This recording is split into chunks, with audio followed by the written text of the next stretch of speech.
Hi viewers, I'm your doctor Kola.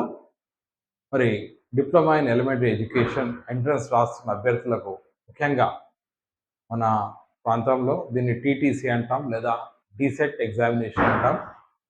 ఇక్కడ మరి రాసే ముందు అభ్యర్థులందరికీ కూడా మరి ఇది ఎందుకు రాస్తున్నాం అన్నది కూడా ఒక అవగాహన ఉండాలి. అదేవిధంగా మరి దీని ద్వారా రేపు పొద్దున ఉపాధి పొందుతామన్న ఆలోచనతోటి చాలామంది తల్లిదండ్రులు ఈ యొక్క కోర్స్ చేయమని చెప్పడానికి ప్రోత్సహిస్తున్నారు పిల్లల్ని. అయితే మనం ముఖ్యంగా చూసినట్టయితే డీసెట్ లేదా టీటీసీ, మన ప్రాంతంలో టీటీసీ అంటారు, ఇప్పటికి కూడా టీచర్ ట్రైనింగ్ సర్టిఫికేట్, దీన్ని డిప్లొమా ఇన్ ఎలిమెంటరీ ఎడ్యుకేషన్ అంటున్నారు. అయితే ముఖ్యంగా పిల్లల్లో రాసేవాళ్ళు, డీసెట్ రాసేవాళ్ళు 3 రకాలు ఉంటారు.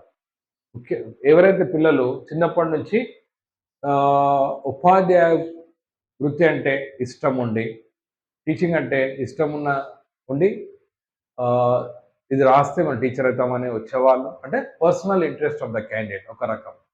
రెండోది మన చుట్టుపక్కల కావచ్చు, లేదా ఫ్రెండ్స్ కావచ్చు, పీర్ గ్రూప్ వాళ్ళు ఇది రాశారు, దీని ద్వారా ఉపాధి వస్తుందని చెప్పడం వల్ల కూడా మీరు రాయొచ్చు. మూడోది వచ్చేసి ఏమవుతుందంటే పేరెంట్స్ ఫోర్స్ ద్వారా. సో ఇక్కడ చాలా ఇబ్బంది అవుతుంది, ఎందుకంటే పిల్లలకి ఏదో కోర్స్ చేయాలంటే పేరెంట్స్ ఫోర్స్ చేస్తే ఈ కోర్స్ వైపు వస్తూ ఉంటారు. ముఖ్యంగా పేరెంట్స్ ఎందుకు ఫోర్స్ చేస్తున్నారంటే పిల్లలకి ఇమ్మీడియట్గా జాబ్ వస్తుంది, సెటిల్ అవుతారు అని చెప్పి, అంతేగాని పేరెంట్స్ ఏదో మిమ్మల్ని ఇబ్బంది పెట్టడానికి కాదు. రైట్, ఇది మూడు రకాలైన విద్యార్థులు ఉంటారని చెప్పారు. ఒకరు తమ పర్సనల్ ఇంట్రెస్ట్, రెండవది ఫ్రెండ్స్ని చూసి, మూడవది పేరెంట్స్ ఫోర్స్ వల్ల.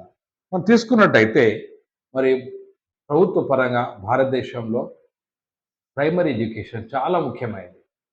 అంటే pre primary as well as primary, 1st to 5th, దానికన్నా ముందు నర్సరీ, ఇవన్నీ కూడా చాలా ఇంపార్టెంట్. అది లేకుండా, ఫౌండేషన్ లేకుండా ఎడ్యుకేషన్ ఉండదు.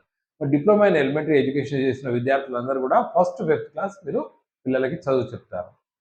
మరి మనం చూసినట్టయితే మరి దేశవ్యాప్తంగా ప్రతి ఒక్కరికి కూడా ప్రైమరీ ఎడ్యుకేషన్ అవసరం. మరి ఓపెనింగ్స్ ఎలా ఉంటాయి?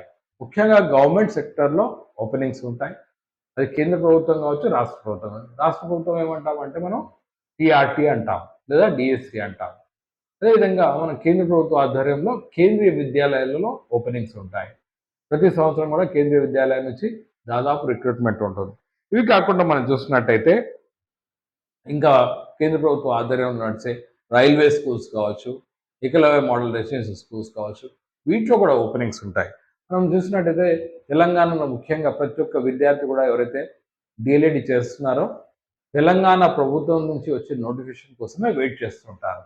కానీ నేనేమంటున్నానంటే కేంద్రీయ విద్యాలయాల్లో కూడా ప్రైమరీ టీచర్స్ యొక్క పోస్టులు ఉంటాయి, రైల్వే స్కూల్స్లో పోస్టులు ఉంటాయి, ఆర్మీ స్కూల్స్లో పోస్టులు ఉంటాయి, ఏకలవ్య మోడల్ రెసిడెన్షియల్ స్కూల్స్లో పోస్టులు ఉంటాయి. అంటే మనం చూసినట్టయితే గవర్నమెంట్లో ఇన్ని రకాల, రాష్ట్ర ప్రభుత్వంలో, కేంద్ర ప్రభుత్వంలో. ఇది కాకుండా ఏ విద్యార్థి diploma in elementary education Telugu medium చేసినా, ఇంగ్లీష్ మీడియం చేసినా, ఇంగ్లీష్లో మంచి నైపుణ్యం ఉన్నట్టయితే ప్రైవేట్ ఆర్గనైజేషన్లో చాలా ఓపెనింగ్స్ ఉంటాయి. ఇక్కడ అనుకోవచ్చు ప్రైవేట్ ఆర్గనైజేషన్లో సార్ చాలా పని ఉంటుందని. ఒకటి గమనించాలి, ప్రైవేట్ ఆర్గనైజేషన్స్తో మీ పని, మీ యొక్క టాలెంట్ని చూస్తారు, దాన్ని బట్టి మీ శాలరీ ఉంటుంది. నాకు తెలిసి 15 నుంచి ₹1,00,000 వరకు శాలరీ ప్రైమరీ స్కూల్స్లో పిల్లలు ఎవరైతే టీచర్ ట్రైనింగ్ చేసిన తర్వాత వారి టాలెంట్ అనుగుణంగా పొందడం జరుగుతుంది.